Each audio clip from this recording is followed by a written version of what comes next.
ومن سيئات أعمالنا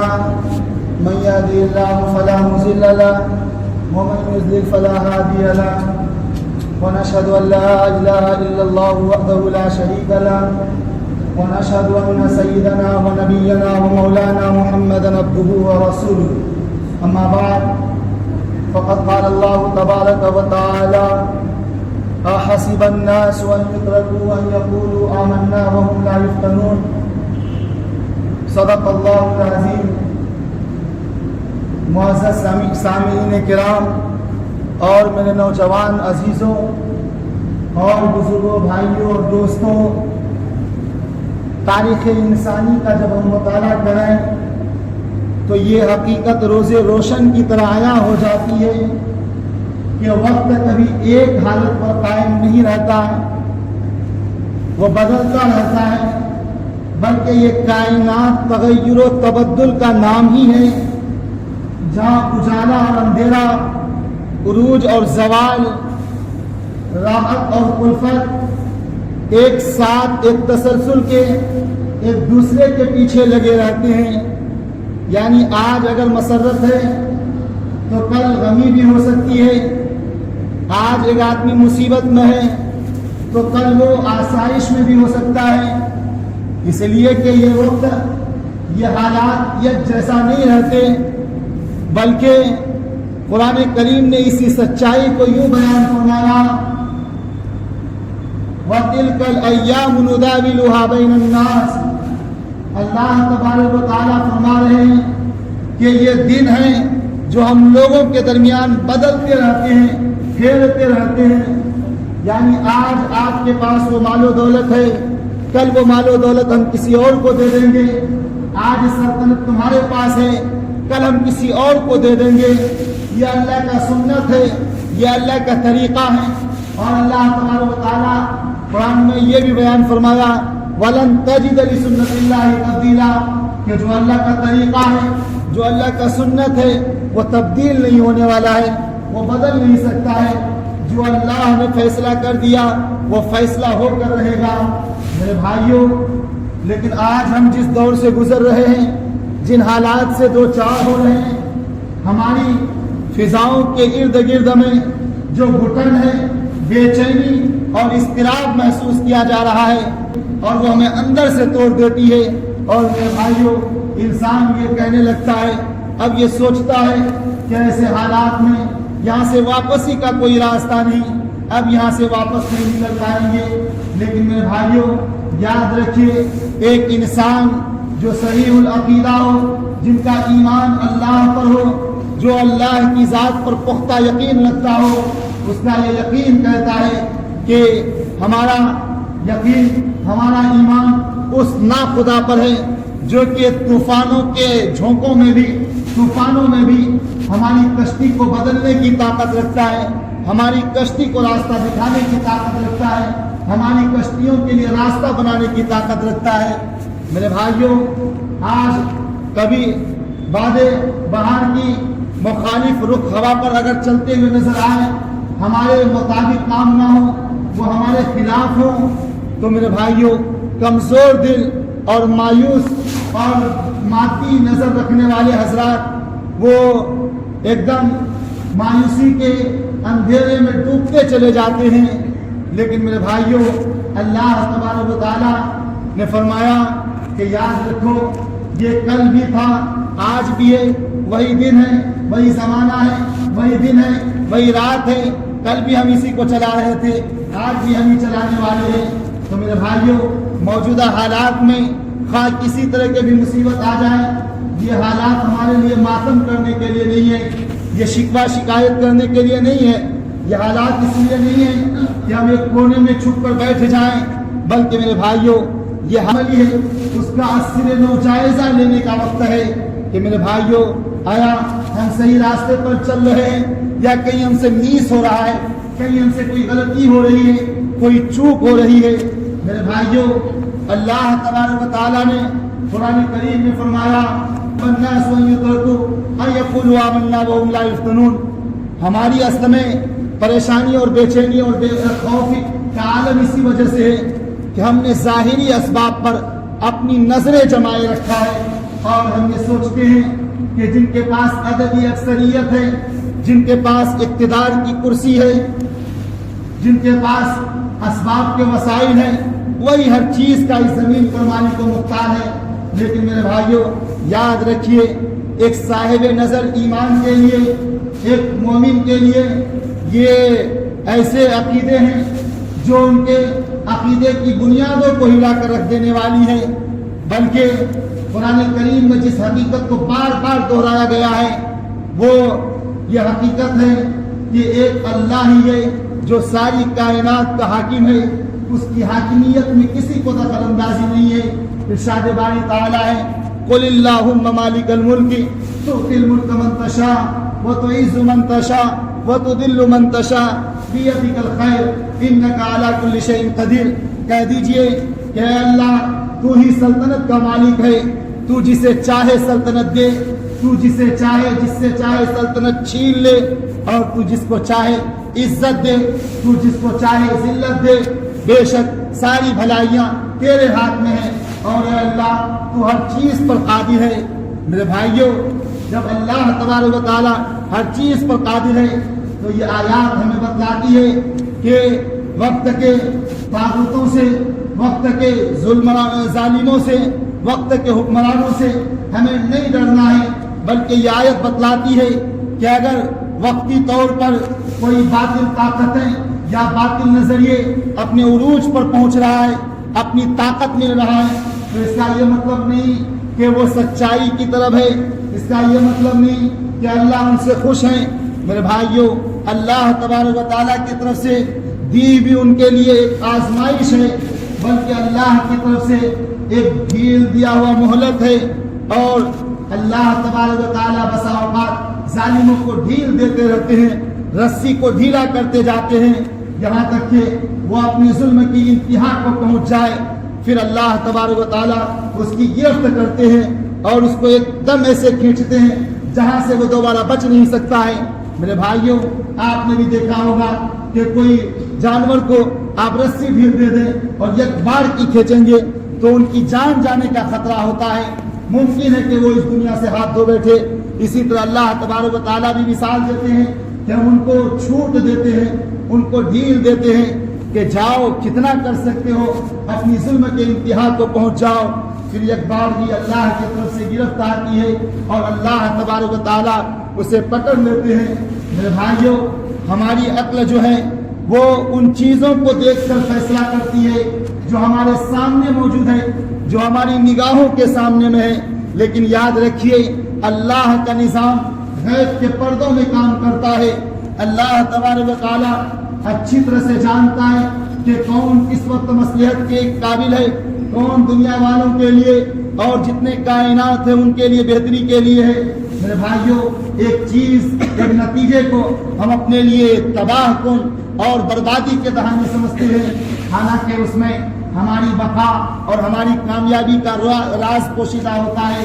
قرآن کریم میں اللہ تبارک و تعالیٰ فرماتے ہیں وَعَسَىٰ أَن تَكْرَهُوا شَيْئًا وَهُوَ خَيْرٌ لَكُمْ، تمہیں کوئی چیز پہنچتی ہے اور تم انہیں ناپسندیدہ کرتے ہو، حالانکہ وہ چیز تمہارے حق میں بہتر ہوتا ہے۔ میرے بھائیوں یاد رکھیے تاریخ شاہد ہے کہ اس دنیا کے اندر بڑے سے بڑے واقعات رونما ہوئے۔ کیا آپ نے نہیں دیکھا کیا حضرت موسیٰ علیہ السلام کی پرورش فرعون کے محل میں ہونا کیا یہ غیب کے نظام کا کرشمہ نہیں تھا؟ کیا اللہ کے رسول کے ہجرت کے رات جب کہ دشمن چاروں طرف سے آپ کے گھروں کے چاروں طرف سے محاصرہ کیے ہوئے تھے اور گھیرے ہوئے تھے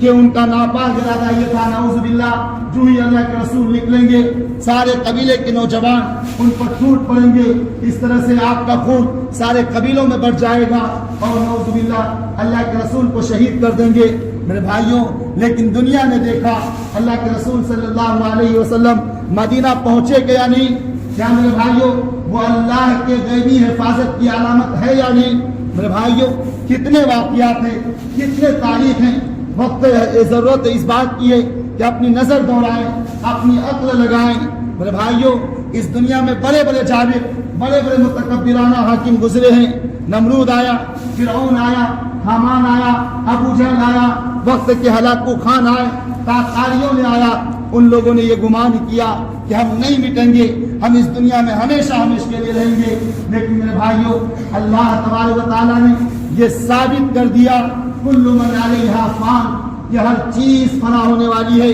وَيَبْقَى وَجْهُ رَبِّكَ ذُو الْجَلَالِ وَالْإِكْرَامِ, اس روئے زمین پر جو بھی چیز ہے وہ فنا ہو کر رہے گی, وہ اس دنیا سے جا کر رہے گی, سوائے ایک اللہ کی ذات جو ہمیشہ سے ہے اور ہمیشہ تک رہے گا. میرے بھائیوں,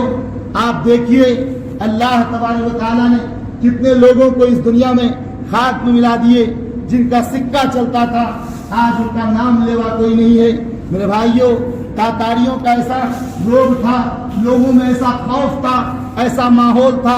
کہ لوگوں میں یہ مقولہ مشہور ہو گیا تھا کہ اگر کوئی کہے کہ تاتاری ہار گیا ہے, کہیں پر وہ لڑائی کیا اور شکست کھا گیا, تو تم مت ماننا, الا یہ کہ پہاڑ اپنی جگہ سے ہٹنے کے لیے بول دے تو مان لینا کہ پہاڑ اپنی جگہ سے ہٹ گیا ہے, لیکن تاتاری ہار نہیں سکتے ہیں. لیکن میرے بھائیوں, زمانے نے دیکھا ایک مرد مجاہد اسلام کے ماننے والوں کی مدد سے انہیں تاتاریوں نے اسلام کے لیے کس طرح جھک گئے. اور میرے بھائیوں, وہ تاریخ آج بھی سنہرے الفاظ میں موجود ہے. میرے بھائیوں, تو کہنے کا مطلب یہ ہے کہ حالات کسی بھی طرح آئے, یہ حالات ہمارے اور آپ کے لیے شکوہ شکایت کرنے کا نہیں ہے یا چیخو پکار کرنے کا وقت نہیں ہے, بلکہ یہ ہمیں اپنا محاسبہ کرنے کی ضرورت ہے, ہمیں اپنے اندر جھانکنے کی ضرورت ہے, ہمیں اپنے اندر دیکھنے کی ضرورت ہے کہ کیا اللہ تبارک و تعالیٰ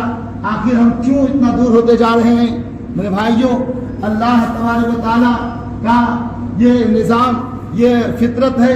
کہ اللہ تبارک و تعالیٰ بسا اوقات انسانوں کو جب ان کی یادوں سے غفلت برتنے لگتے ہیں, ان سے دور ہونے لگتے ہیں, تو اللہ انہیں جھنجھوڑنے کے لیے طریقے پر تو نہیں ہے. کیا اللہ تبارک و تعالیٰ نے جو اسلام دیا تھا اس کی بدولت ہم متحد ہونے کے بجائے انتشار ہونے کا شکار تو نہیں ہو چکے ہیں؟ کیا ایسا تو نہیں ہے کہ ہمارے صفوں میں انتشار ہی انتشار ہے؟ میرے بھائیوں, یاد رکھیے اس دنیا کے اندر اللہ تبارک و تعالیٰ نے کتنے انبیاء کرام کو بھیجے. اللہ تبارک و تعالیٰ نے انبیاء کرام کو بھی مصیبتوں سے گزارا, پریشانیوں سے گزارا, ابتلاء و آزمائش کی بھٹیوں سے گزارا. اور میرے بھائیوں, آپ دیکھیے کہ حضرت ابراہیم علیہ السلام کے آگ میں ڈالے جانا, حضرت یوسف علیہ السلام کے قید میں جانا, اور شعب ابی طالب میں جناب محمد رسول اللہ صلی اللہ علیہ وسلم جس کے صدقے میں یہ ساری کائنات بنائی گئی ہے, ان کو 3 سال تک محصور رہنا اور کھانے پینے کے لیے پتے چبانے کے لیے مجبور کر دینا. کیا میرے بھائیوں, اگر اللہ تبارک و تعالیٰ امتحان آزمائش نہیں لیتے تو کیا اپنے نبیوں کو اس طرح کی مصیبت میں ڈالتے؟ قرآن کریم میرے بھائیوں, یہ ہمارے اندر جو اشکالات اور یہ ہمارے اندر جو اعتراضات پیدا ہوتا ہے, بس اوقات ہم یہ سوچتے ہیں کہ جب ہم ایک اللہ کو ماننے والے ہیں, جب ہمارا عقیدہ یہ ہے کہ ہم مسلمان اللہ کو مان کر دیں گے, اللہ کے رسول کی بتائی ہوئی باتوں میں کامیابی ہے, تو پھر کیوں ہم ہر طرف سے پٹ رہے ہیں؟ کیوں ہمارے طرف سے ظلم اور بربریت ہم پر توڑی جا رہی ہے؟ کیوں ہمیں نشانے تیر بنایا جا رہا ہے؟ میرے بھائیوں, اس کا جواب اللہ تبارک و تعالیٰ نے قرآن کریم کی آیت بڑی وضاحت کے ساتھ فرمایا, احسب الناس ان یترکوا ان یقولوا آمنا وهم لا یفتنون. کیا لوگوں نے, مسلمانوں نے یہ گمان کر رکھا ہے کہ بس وہ یہ کہہ دیا کہ ہم ایمان لے آئے, اب انہیں چھوڑ دیے جائیں گے اور انہیں آزمایا نہیں جائے گا؟ میرے بھائیوں, یاد رکھیے آپ اللہ تبارک و تعالیٰ کی طرف سے زبان حال یہ اعلان ہے کہ